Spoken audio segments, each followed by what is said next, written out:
बोनसच आहे ना? हा येस. असं जरा थोडी थोडीशी.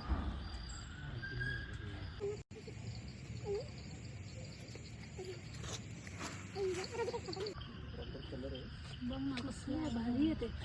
ते दिसायला भारी आहे पण हेल्थसाठी चांगलं नाही. कसलं पळतं. आता सध्या पावसाळ्याचे दिवस आहेत आणि पावसाळ्याच्या दिवसामध्ये असे विषारी सापांचे जे पिल्लं आहेत ते आपल्या परिसरामध्ये दिसून येतात.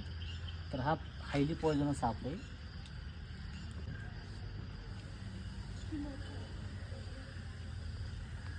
ठीक आहे फक्त झाकण कुठे टाकायचं?